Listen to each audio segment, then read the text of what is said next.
ನಮಸ್ಕಾರ. ಇವತ್ತಿನ ಈ ಆಳವಾದ ವಿಶ್ಲೇಷಣೆಗೆ ಸ್ವಾಗತ. ನಾವಿಂದು ಚರ್ಚೆ ಶುರು ಮಾಡೋದಕ್ಕೂ ಮುಂಚೆ ಒಂದು ಸನ್ನಿವೇಶವನ್ನ ಕಣ್ಮುಂದೆ ತಂದುಕೊಳ್ಳಿ. ಒಂದು ಸಿನಿಮಾ ರಿಲೀಸ್ ಆಗುತ್ತೆ. ಕೆಲವು ವಾರಗಳಲ್ಲಿ ಬೆಂಗಳೂರಿನಂತಹ ದೊಡ್ಡ ಸಿಟಿಯಲ್ಲಿ ಒಳ್ಳೆ ಕೆಲಸದಲ್ಲಿದ್ದ ಸಾವಿರಾರು ಯುವಕರು ಏಕಾಏಕಿ ಕೆಲಸ ಬಿಟ್ಟು ತಮ್ಮ ಹಳ್ಳಿಗಳಿಗೆ ಹೋಗಿ ಕೃಷಿ ಮಾಡಕ್ಕೆ ಶುರು ಮಾಡ್ತಾರೆ.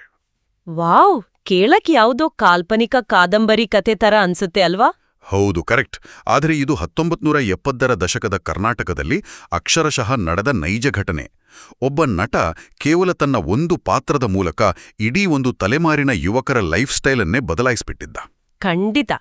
ಆ ಘಟನೆ ಇಂದಿಗೂ ಸಮಾಜಶಾಸ್ತ್ರಜ್ಞರಿಗೆ ಒಂದು ದೊಡ್ಡ ಅಚ್ಚರಿಯ ವಿಷಯನೇ. ಕೇವಲ ಎಂಟರ್ಟೈನ್ಮೆಂಟ್ಗಾಗಿ ನೋಡೋ ಸಿನಿಮಾ ಒಂದು ರಾಜ್ಯದ ಆರ್ಥಿಕ ಮತ್ತು ಸಾಮಾಜಿಕ ಚಲನವಲನಗಳನ್ನೇ ಬದಲಾಯಿಸಿದ್ದು ಸಾಮಾನ್ಯವಾದ ವಿಚಾರ ಅಲ್ವಾ? ಎಕ್ಸಾಕ್ಟ್ಲಿ.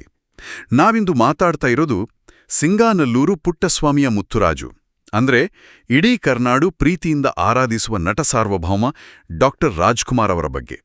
ಹೌದು, ಇದು ಕೇವಲ ಒಬ್ಬ ಚಿತ್ರನಟನ ಯಶಸ್ಸಿನ ಕಥೆಯಲ್ಲ, ಬದಲಾಗಿ ಇಡೀ ನಾಡಿನ ಅಸ್ಮಿತೆಯನ್ನ ಜಾಗೃತಗೊಳಿಸಿದ ಮಹಾನ್ ಸಾಧಕನ ಕಥೆ. ಅವರ ಸಾಧನೆಗಳನ್ನ ಬರೀ ಬಾಕ್ಸ್ ಆಫೀಸ್ ಹಿಟ್ ಅಥವಾ ಸಿನಿಮಾ ನಂಬರ್ಗಳಿಂದ ಅಳೆಯೋಕಾಗೋದಿಲ್ಲ. ನಿಜ, ಅವರು ಕೇವಲ ನಟನಾಗಿರ್ಲಿಲ್ಲ, ಒಂದು ರಾಜ್ಯದ ಸಂಸ್ಕೃತಿಯ ರಾಯಭಾರಿ ಮತ್ತು ಜನರ ನೈತಿಕ ದಿಕ್ಸೂಚಿಯಾಗಿದ್ರು. 1956ರಲ್ಲಿ ಕರ್ನಾಟಕ ಏಕೀಕರಣವಾಯಿತು ಅಲ್ವಾ? ಸರಿಸುಮಾರು ಅದೇ ಸಮಯದಲ್ಲಿ, ಅಂದರೆ 1954ರಲ್ಲಿ ಅವರ ಮೊದಲ ಸಿನಿಮಾ ಬೇಡರ ಕಣ್ಣಪ್ಪ ತೆರೆಕಂಡಿದ್ದು ಒಂದು ಕಾಕತಾಳೀಯ. ಕರೆಕ್ಟ್. ಭೌಗೋಳಿಕವಾಗಿ ಒಂದಾಗಿದ್ದ ಕನ್ನಡಿಗರಿಗೆ ಇಮೋಷನಲ್ ಆಗಿ ಕನೆಕ್ಟ್ ಆಗೋಕೆ ಒಂದು ಕೇಂದ್ರ ಬಿಂದು ಬೇಕಿತ್ತು. ಆ ಶೂನ್ಯವನ್ನ ಡಾಕ್ಟರ್ ರಾಜ್ಕುಮಾರ್ ತುಂಬಿದ್ರು.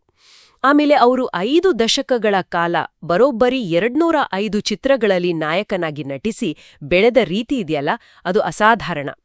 ಆದರೆ ಅವರ ಆರಂಭಿಕ ದಿನಗಳ ಒಂದು ಘಟನೆ ಆಕ್ಚುಲಿ ಬಹಳ ಇಂಟ್ರೆಸ್ಟಿಂಗ್ ಆಗಿದೆ. ಅವರು ನೇರವಾಗಿ ಬಂದು ಕ್ಯಾಮ್ರಾ ಮುಂದೆ ನಿಂತು ಸ್ಟಾರ್ ಆದವರಲ್ಲ. ತಮ್ಮ ತಂದೆ ಪುಟ್ಟಸ್ವಾಮಿನವರ ಪ್ರಭಾವದಿಂದ ಗುಬ್ಬಿ ನಾಟಕ ಕಂಪನಿಯಲ್ಲಿ ಬೆಳೆದವರು. ಹೌದು, ರಂಗಭೂಮಿ ಹಿನ್ನೆಲೆ. ಕರೆಕ್ಟ್.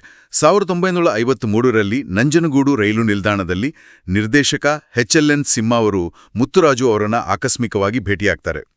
ಬೇಡರ ಕಣ್ಣಪ್ಪ ಚಿತ್ರಕ್ಕೆ ಈ ಯುವಕನೇ ಸೂಕ್ತ ಅಂತ ನಿರ್ಧಾರ ಮಾಡ್ತಾರೆ.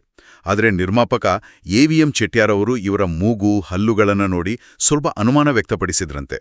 ಓ ಹೌದಾ? ಅಂದ್ರೆ ಆ ಕಾಲದ ಹೀರೋಗಳ ಡೆಫಿನಿಷನ್ ಬೇರೆ ಇತ್ತಲ್ವಾ? ಹೌದು, ಇವರಲ್ಲಿ ಹೀರೋ ಆಗುವ ಲಕ್ಷಣಗಳಿಲ್ಲ ಅಂತ ತಿರಸ್ಕರಿಸಿದ್ರಂತೆ. ಆದ್ರೂ ನಿರ್ದೇಶಕ ಸಿಂಹ ಅವರು ಪಟ್ಟು ಬಿಡದೆ ಇವರೇ ಬೇಕು ಅಂತ ಸಾಧಿಸಿದ್ರು. ಆಕ್ಚುಲಿ ಆ ಅಸಾಂಪ್ರದಾಯಿಕ ಮುಖಭಾವವೇ ಮುಂದೆ ಕನ್ನಡಿಗರಿಗೆ ಅಪ್ಪಟ ಸೌಂದರ್ಯದ ಪ್ರತೀಕವಾಯಿತು. ಆ ಮುಖದಲ್ಲಿದ್ದ ಪ್ರಾಮಾಣಿಕತೆ ಜನಸಾಮಾನ್ಯರಿಗೆ ಬಹಳ ಹತ್ರವಾಯಿತು. ಅವರ ಪ್ರತಿಭೆ ಎಂಥದ್ದು ಅಂದ್ರೆ ಅವರ 39 ಚಿತ್ರಗಳು ಬೇರೆ ಬೇರೆ 9 ಭಾಷೆಗಳಲ್ಲಿ 34 ನಟರಿಂದ 63 ಬಾರಿ ರೀಮೇಕ್ ಆಗಿವೆ. ಇದು ಒಂದು ಐತಿಹಾಸಿಕ ದಾಖಲೆ. ವಾವ್, 63 ಬಾರಿ ರೀಮೇಕ್! ಅಷ್ಟೇ ಅಲ್ಲ, ಅವರು ಮಾಡಿದ ಪಾತ್ರಗಳ ವೈವಿಧ್ಯತೆ ಕೂಡ ಬೆರಗು ಮೂಡಿಸುತ್ತೆ. ಒಂದೆಡೆ CID 999 ಸರಣಿಯ ಮೂಲಕ ಭಾರತದ ಜೇಮ್ಸ್ ಬಾಂಡ್ ಆಗಿ ಮಿಂಚಿದ್ರು, ಮತ್ತೊಂದೆಡೆ ರಾವಣ, ಹಿರಣ್ಯಕಶಿಪುವಿನಂತಹ ಅಸುರರ ಪಾತ್ರಗಳನ್ನು ಮಾಡಿದರು. ಹೌದು, ಅದರ ಜೊತೆಗೆ ಮಯೂರ ಶರ್ಮಾ, ಕೃಷ್ಣದೇವರಾಯ, ಕಂಠೀರವ ನರಸರಾಜ, ಇಮ್ಮಡಿ ಪುಲಿಕೇಶಿಯಂತಹ ಪ್ರಮುಖ ಐತಿಹಾಸಿಕ ರಾಜರ ಪಾತ್ರಗಳಲ್ಲೂ ನಟಿಸಿದ್ರು. ಭಾರತದಲ್ಲಿ ಇಷ್ಟು ಐತಿಹಾಸಿಕ ರಾಜರ ಪಾತ್ರ ಮಾಡಿದ ಏಕೈಕ ನಟ ಅವರು. ಆದರೆ ನನಗಿಲ್ಲೊಂದು ದೊಡ್ಡ ಪ್ರಶ್ನೆ ಕಾಡ್ತಾ ಇದೆ. ರಂಗಭೂಮಿಯಿಂದ, ಅದರಲ್ಲೂ ಪೌರಾಣಿಕ ನಾಟಕಗಳಿಂದ ಬಂದವರು ಅಂದಾಗ ನಟನೆಯಲ್ಲಿ ಸ್ವಲ್ಪ ನಾಟಕೀಯತೆ ಅಂದ್ರೆ ಮೆಲೋಡ್ರಾಮಾ ಇರುತ್ತಲ್ವಾ? ಹೌದು, ರಂಗಭೂಮಿಯಲ್ಲಿ ಅದು ಸಹಜ. ಆದರೆ ಇವರು ಒಂದೆಡೆ ಆಕ್ಷನ್ ಹೀರೋ, ಮತ್ತೊಂದೆಡೆ ದೈತ್ಯ ಪೌರಾಣಿಕ ಪಾತ್ರಗಳನ್ನ ಕ್ಯಾಮರಾ ಮುಂದೆ ಅಷ್ಟು ಸಹಜವಾಗಿ ಯಾವುದೇ ಅತಿರೇಕ ಇಲ್ಲದೆ ನಿಭಾಯಿಸಿದ್ ಹೇಗೆ? ನೋಡಿ, ಇದೇ ಅವರ ನಟನಾ ಕೌಶಲ್ಯದ ರಹಸ್ಯ. ಪುಟ್ಟಣ ಕಣಗಾಲ್ ಅವರಂತಹ ನಿರ್ದೇಶಕರೊಡನೆ ಕೆಲಸ ಮಾಡುವಾಗ ಡಾಕ್ಟರ್ ರಾಜ್ ಅವರು ಒಂದು ಅದ್ಭುತವಾದ ತಂತ್ರ ಕಲ್ತಿದ್ರು. ಅದೇ ಧ್ವನಿಯ ಹತೋಟಿ, ಅಂದ್ರೆ ವಾಯ್ಸ್ ಕಂಟ್ರೋಲ್. ಇದನ್ನ ಒಂದು ಅಕೌಸ್ಟಿಕ್ ಪ್ರೆಷರ್ ವಾಲ್ವ್ ತಂತ್ರ ಅಂತ ಕರಿಬಹುದು. ಪ್ರೆಷರ್ ವಾಲ್ವ್ ತಂತ್ರ ಅಂದ್ರೆ ಎಮೋಷನ್ಸ್ನ ಕಂಟ್ರೋಲ್ ಮಾಡೋದಾ? ಎಕ್ಸಾಕ್ಟ್ಲಿ. ಸಾಮಾನ್ಯ ನಟರು ಭಾವನೆ ಹೆಚ್ಚಾದಾಗ ಅರ್ಚಿ ಆ ಆವಿಯನ್ನು ಹೊರ ಹಾಕ್ತಾರೆ. ಆದ್ರೆ ಡಾಕ್ಟರ್ ರಾಜ್ ಅವರು ಭಾವ ತೀವ್ರವಾದಷ್ಟು ಧ್ವನಿಯ ಹತೋಟಿ ಕಡಿಮೆ ಆಗ್ಬೇಕು ಅನ್ನೋ ಸೂತ್ರ ಪಾಲಿಸ್ತಾ ಇದ್ರು. ಎಮೋಷನ್ ಪೀಕ್ಗೆ ಹೋದಾಗ ಅವರು ಧ್ವನಿಯನ್ನ ಸಂಪೂರ್ಣವಾಗಿ ತಗ್ಗಿಸ್ತಾ ಇದ್ರು. ಆ ಒತ್ತಡವೆಲ್ಲ ಅವರ ಕಣ್ಣುಗಳಲ್ಲಿ, ಮುಖದ ಸೂಕ್ಷ್ಮ ಸ್ನಾಯುಗಳಲ್ಲಿ ವ್ಯಕ್ತವಾಗ್ತಿತ್ತು. ಅದಕ್ಕೆ ಅವರ ಕ್ಲೋಸ್ಅಪ್ ಶಾಟ್ಗಳು ಅಷ್ಟು ಪವರ್ಫುಲ್ ಆಗಿರ್ತಿದ್ವು. ಖಂಡಿತ. ಇನ್ನು ದೈಹಿಕ ಬದ್ಧತೆ ಬಗ್ಗೆ ಹೇಳೋದಾದ್ರೆ ಅವರು ಡ್ಯೂಪ್ ಅಥವಾ ಸ್ಟಂಟ್ ಡಬಲ್ ಬಳಸದೆ ನಟಿಸ್ತಾ ಇದ್ರು. ಮಯೂರ ಚಿತ್ರದಲ್ಲಿ 40 ಅಡಿ ಎತ್ತರದಿಂದ ನೀರಿಗೆ ಜಿಗಿದಿದ್ದು ಮತ್ತೆ ಹುಲಿಯ ಹಾಲಿನ ಮೇವು ಚಿತ್ರದಲ್ಲಿ ಆ ಸೇತುವೆ ಕುಸಿಯೋ ದೃಶ್ಯದಲ್ಲಿ ಪ್ರಾಣಾಪಾಯದಿಂದ ಪಾರಾಗಿದ್ದು ಇದೆಲ್ಲ ಅವರ ಸಾಹಸ ಪ್ರವೃತ್ತಿಗೆ ಸಾಕ್ಷಿ. ನಿಜಕ್ಕೂ ಅಮೇಜಿಂಗ್. ಕ್ಯಾಮ್ರಾ ಮುಂದೆ ಅವರು ಎಷ್ಟೇ ಅದ್ಭುತವಾಗಿದ್ರೂ ಮೈಕ್ ಮುಂದೆಯೂ ಅವರ ಪ್ರತಿಭೆ ಅಷ್ಟೇ ಅಗಾಧವಾಗಿತ್ತು ಅಲ್ವಾ? ಈಗ ಅವರ ಆ ನಾದಮಯ ಪಯಣದ ಬಗ್ಗೆ ಮಾತಾಡೋಣ. ರಂಗಭೂಮಿ ದಿನಗಳಲ್ಲೇ ಅವರು ಶಾಸ್ತ್ರೀಯ ಸಂಗೀತದ ಕಠಿಣ ತರಬೇತಿ ಪಡೆದಿದ್ರು ಅಂತ ಕೇಳಿದ್ದೀನಿ. ಹೌದು, ಆದ್ರೆ ಪೂರ್ಣ ಪ್ರಮಾಣದ ಹಿನ್ನೆಲೆ ಗಾಯಕರಾಗಿ ಹೊರಹೊಮ್ಮಿದ್ದು 1974ರ ಸಂಪತ್ತಿಗಿ ಸವಾಲ್ ಚಿತ್ರದ ಯಾರೇ ಕೂಗಾಡಲಿ ಹಾಡಿನ ಮೂಲಕ. ಅಲ್ಲಿಂದ ಅವರ ಗಾಯನದ ವ್ಯಾಪ್ತಿ ನೋಡಿ ಜನಪದ, ಭಕ್ತಿಗೀತೆ, ಗಜಲ್ನಿಂದ ಹಿಡಿದು ಕಠಿಣವಾದ ಕರ್ನಾಟಕ ಶಾಸ್ತ್ರೀಯ ಸಂಗೀತದವರೆಗೂ ಲೀಲಾಜಾಲವಾಗಿ ಹರಿಯುತ್ತಿತ್ತು. 1992ರ ಜೀವನ ಚೈತ್ರ ಚಿತ್ರದ ಆ ನಾದಮಯ ಹಾಡಂತೂ ಮರೆಯೋಕೆ ಸಾಧ್ಯನೇ ಇಲ್ಲ. ಆ ಸಂಕೀರ್ಣವಾದ ಹಾಡಿಗಾಗಿ ಅತ್ಯುತ್ತಮ ಹಿನ್ನೆಲೆ ಗಾಯಕ ರಾಷ್ಟ್ರ ಪ್ರಶಸ್ತಿ ಪಡೆದ ಏಕೈಕ ಭಾರತೀಯ ನಾಯಕನಟ ಅವರು. ನಿಜ, ಆ ಹಾಡಿನಲ್ಲಿರುವ ಶ್ರುತಿ ಮತ್ತು ರಾಗಗಳ ಸಮ್ಮಿಲನ ಎಂಥದ್ದು ಅಂದ್ರೆ ಅದನ್ನ ಹಾಡೋದು ಬಹಳ ಕಷ್ಟ. ಆದ್ರೆ ಅವರು ಅದನ್ನ ಕೇವಲ ಹಾಡ್ಲಿಲ್ಲ, ಜೀವ ತುಂಬಿದ್ರು. ಆ ಗಾಯನ ಅವರನ್ನ ಜನಸಾಮಾನ್ಯರಿಗೆ ಮತ್ತಷ್ಟು ಹತ್ತಿರ ಮಾಡ್ತು. ಅವರ ಹಾಡುಗುರು ಮನೆ ಮನೆಗಳಲ್ಲಿ ಪ್ರತಿದಿನದ ಪ್ರಾರ್ಥನೆಯಂತೆ, ಹಬ್ಬದ ಸಂಭ್ರಮದಂತೆ ಮೊಳಗೋಕೆ ಶುರುವಾಯಿತು. ಆಕ್ಚುಲಿ ನನಗೇನನ್ಸುತ್ತೆ ಅಂದ್ರೆ ಇದು ಕೇವಲ ಕಂಠದ ಕೌಶಲ್ಯ ಅಲ್ಲ, ಇದು ಭಾವನೆಗಳ ಅಭಿವ್ಯಕ್ತಿ. ಅವ್ರು ಹಾಡುವಾಗ ಆ ಪಾತ್ರವೇ ಹಾಡ್ತಾ ಇದೆ ಎನಿಸುವಷ್ಟು ಪರಕಾಯ ಪ್ರವೇಶ ಮಾಡ್ತಾ ಇದ್ರು. ಲೈಕ್ ಸನಾದಿ ಅಪ್ಪಣ್ಣ ಚಿತ್ರದ ಉದಾಹರಣೆ ನೋಡಿ. ಓ, ಅದಂತೂ ಅದ್ಭುತ. ಹೌದು, ಉಸ್ತಾದ್ ಬಿಸ್ಮಿಲ್ಲಾ ಖಾನ್ ಅವರು ಅದಕ್ಕೆ ಶಹನಾಯಿ ನುಡಿಸಿದ್ರು. ಆದರೆ ಡಾಕ್ಟರ್ ರಾಜು ಅವರು ತೆರೆ ಮೇಲೆ ಆ ಶಹನಾಯಿ ನುಡಿಸುವಾಗ ಅವರ ಬೆರಳುಗಳ ಚಲನೆ, ಮುಖದ ಭಾವನೆ ಎಷ್ಟೊಂದು ನೈಜವಾಗಿತ್ತು ಅಂದ್ರೆ ಸಾಕ್ಷಾತ್ ಬಿಸ್ಮಿಲ್ಲಾ ಖಾನ್ ಅವರೇ ದಂಗಾಗೋಗಿದ್ರಂತೆ. ಎಕ್ಸಾಕ್ಟ್ಲಿ. ಆ ಅದ್ಭುತ ಹೊಂದಾಣಿಕೆ ನಿಜಕ್ಕೂ ಅಪರೂಪ. ಆದ್ರೆ ಕೇವಲ ನಟನೆ ಮತ್ತು ಹಾಡುಗಾರಿಕೆಯಿಂದ ಒಬ್ಬ ನಟ ಆರಾಧ್ಯ ದೈವ ಆಗೋಕೆ ಸಾಧ್ಯವಿಲ್ಲ ಅಲ್ವಾ? ಅವರ ಸಿನಿಮಾಗಳು ಸಮಾಜದ ಮೇಲೆ ಬೀರಿದ ನೈಜ ಪ್ರಭಾವ ಎಂಥದ್ದು ಅನ್ನೋದನ್ನ ನಾವು ಗಮನಿಸಬೇಕು. ಅವರ ಚಿತ್ರಗಳು ಜನಸಾಮಾನ್ಯರಿಗೆ ಒಂದು ಮಾರಲ್ ಕಂಪಾಸ್ ಅಥವಾ ನೈತಿಕ ದಿಕ್ಸೂಚಿಯಾಗಿದ್ವು. ಹೌದು, ಆರಂಭದಲ್ಲಿ ನಾವು ಮಾತಾಡಿದ್ವಲ್ಲ, ಬಂಗಾರದ ಮನುಷ್ಯ ಚಿತ್ರ ನೋಡಿ ನಗರದ ಯುವಕರು ಹಳ್ಳಿಗಳಿಗೋಗಿ ಕೃಷಿ ಶುರು ಮಾಡಿದ್ದು.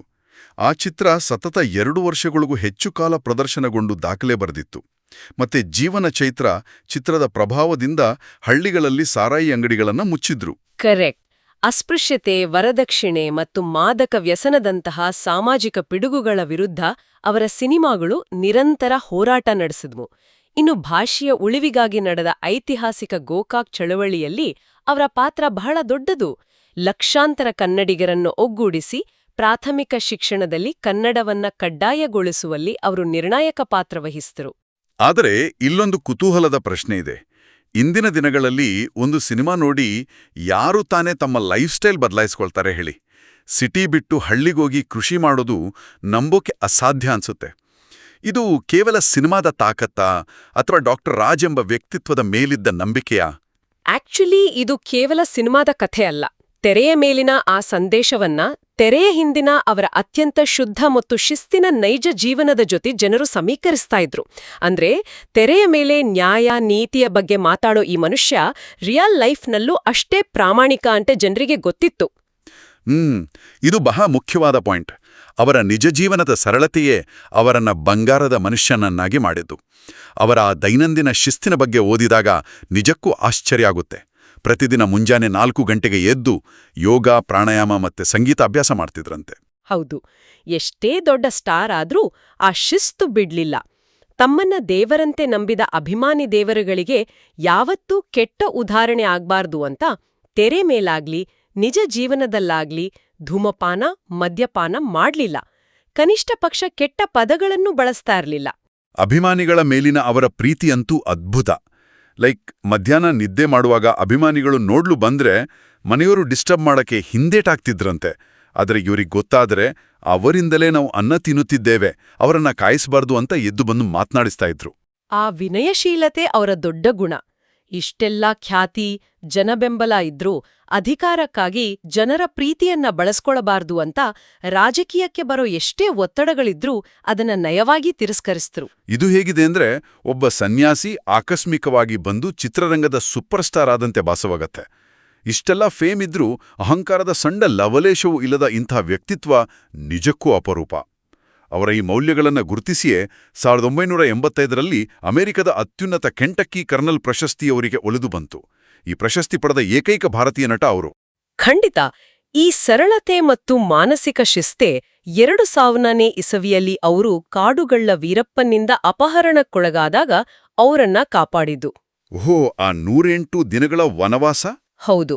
ಆ ಇಳಿ ವಯಸ್ಸಿನಲ್ಲಿ ದಟ್ಟ ಕಾಡಿನಲ್ಲಿ 108 ದಿನಗಳ ಕಾಲ ಇದ್ದಾಗಲೂ ಅವರು ಮಾನಸಿಕವಾಗಿ ಕುಗ್ಗಲಿಲ್ಲ. ಯೋಗ ಮತ್ತು ಧ್ಯಾನದಿಂದ ಆ ಪರಿಸ್ಥಿತಿಯನ್ನ ಎದುರಿಸಿದ್ರು. ಎಲ್ಲಿಯೂ ದ್ವೇಷ ಕಾರ್ಲಿಲ್ಲ. ನಿಜಕ್ಕೂ ಅದು ಅವರ ಮಾನಸಿಕ ಸ್ಥೈರ್ಯ. ಆದರೆ ಈ ದಂತಕತೆ ಏಪ್ರಿಲ್ 12, 2006ರಂದು ನಮ್ಮನ್ನ ಅಗಲಿದಾಗ ಇಡೀ ನಾಡು ಕಂಬನಿ ಮಿಡಿಯಿತು. ಆ ದಿನ ಇಡೀ ರಾಜ್ಯವೇ ಸ್ತಬ್ಧವಾಗಿತ್ತು ಅಲ್ವಾ? ಹೌದು. ಅದು ಕನ್ನಡಿಗರಿಗೆ ಅರಗಿಸಿಕೊಳ್ಳಲಾಗದ ನೋವು. ಆದ್ರೆ ಭೌತಿಕವಾಗಿ ನಮ್ಮ ಜೊತೆ ಇಲ್ಲದಿದ್ರೂ ಸಮಾಜದ ಮೇಲಿನ ಅವರ ಪ್ರಭಾವ ಕಡಿಮೆಯಾಗ್ಲಿಲ್ಲ. ತಮ್ಮ ಮರಣಾನಂತರ ಕಣ್ಣುಗಳನ್ನ ದಾನ ಮಾಡುವ ಮೂಲಕ ಅವರು ಇಡೀ ರಾಜ್ಯಕ್ಕೆ ಸ್ಫೂರ್ತಿಯಾದ್ರು. ಆ ಘಟನೆಯ ನಂತರ ರಾಜ್ಯದಲ್ಲಿ ನೇತ್ರದಾನ ಬರೋಬ್ಬರಿ 400%ನಷ್ಟು ಹೆಚ್ಚಾಯಿತು. ವಾವ್, 400%. ಸಮಾಜದ ಮೇಲೆ ಎಷ್ಟು ದೊಡ್ಡ ಇಂಪ್ಯಾಕ್ಟ್ ಬೀರುವ ವ್ಯಕ್ತಿತ್ವಗಳು ಸಿಗೋದು ಕಷ್ಟ. ಅವರ ಈ ಸಾಧನೆಗಳಿಗೆ ಪದ್ಮಭೂಷಣ, ದಾದಾ ಸಾಹೇಬ್ ಫಾಲ್ಕೆ ಹಾಗೂ ಕರ್ನಾಟಕ ರತ್ನದಂಥ ಅತ್ಯುನ್ನತ ಪುರಸ್ಕಾರಗಳು ಸಂದಿವೆ. ಡಿ ರುಕೋಜಿ ಅವರು ಬರೆದ ಡಾ ರಾಜ್ಕುಮಾರ್ ಸಮಗ್ರ ಚರಿತ್ರೆ ಪುಸ್ತಕಕ್ಕೆ ಸ್ವರ್ಣಕಮಲ ರಾಷ್ಟ್ರ ಪ್ರಶಸ್ತಿ ಕೂಡ ಲಭಿಸಿದೆ. ಇಷ್ಟೇ ಅಲ್ಲ, ಫೋರ್ಬ್ಸ್ ಪತ್ರಿಕೆಯ ಭಾರತೀಯ ಚಿತ್ರರಂಗದ 25 ಅತ್ಯದ್ಭುತ ನಟನೆಗಳ ಪಟ್ಟಿಯಲ್ಲೂ ಅವರು ಸ್ಥಾನ ಪಡೆದಿದ್ದಾರೆ. ಪ್ರಶಸ್ತಿಗಳು ಕೇವಲ ಅವರ ಸಾಧನೆಯ ಮೈಲಿಗಲ್ಲುಗಳಷ್ಟೇ, ಆದರೆ ಅವರು ಜನಮಾನಸದಲ್ಲಿ ಅಮರ. ಖಂಡಿತ. ಈ ಸಂಪೂರ್ಣ ಚರ್ಚೆಯ ನಂತರ ನನಗೊಂದು ಆಳವಾದ ವಿಚಾರ ಕಾಡ್ತಾ ಇದೆ. ಇಂದಿನ ಈ ಟ್ರೆಂಡಿಂಗ್, ವೈರಲ್ ಮತ್ತು ಶಾರ್ಟ್ ಟರ್ಮ್ ಫೇಮ್ನ ಕಾಲಘಟ್ಟವನ್ನ ಒಮ್ಮೆ ಗಮನಿಸಿ. ಎಲ್ಲರೂ ಅಲ್ಗಾರದಮ್ಗಳ ಪ್ರಭಾವದಲ್ಲಿದ್ದಾರೆ. ಸಮಾಜ ಹೆಚ್ಚು ಹೆಚ್ಚು ವಿಭಜನೆ ಆಗ್ತಾ ಇದೆ. ಹೌದು, ಈಗಿನ ಡಿಜಿಟಲ್ ಯುಗದಲ್ಲಿ ಅದು ಸಾಮಾನ್ಯ ಆಗ್ಬಿಟ್ಟಿದೆ. ಇಂತಹ ಯುಗದಲ್ಲಿ ಕೇವಲ ತನ್ನ ನಟನೆ ಮತ್ತು ಬದುಕಿನ ಮೌಲ್ಯಗಳ ಮೂಲಕ ಇಡೀ ಒಂದು ಭಾಷೆ, ಸಂಸ್ಕೃತಿ ಮತ್ತು ನಾಡಿನ ಕೋಟ್ಯಾಂತರ ಜನರ ನೈತಿಕ ದಿಕ್ಸೂಚಿಯಾಗಿ ನಿಲ್ಲಬಲ್ಲ ಮತ್ತೊಬ್ಬ ಕಲಾವಿದ ಭವಿಷ್ಯದಲ್ಲಿ ಹುಟ್ಟಿಬರಲು ಸಾಧ್ಯವೇ? ಇದು ನಿಜಕ್ಕೂ ಬಹಳ ಕಷ್ಟದ ಪ್ರಶ್ನೆ. ಹೌದು. ಡಾ ರಾಜ್ಕುಮಾರ್ ಕೇವಲ ಇತಿಹಾಸವಲ್ಲ, ಅವರು ನಾವೆಲ್ಲರೂ ಅನುಸರಿಸಬೇಕಾದ ಒಂದು ದಂತಕಥೆ. ಈ ಯೋಚನೆಯನ್ನ ಕೇಳುಗರ ಮುಂದಿಡುತ್ತಾ ಇಂದಿನ ಈ ಆಳವಾದ ವಿಶ್ಲೇಷಣೆಯನ್ನ ಮುಕ್ತಾಯಗೊಳಿಸೋಣ. ನಮಸ್ಕಾರ.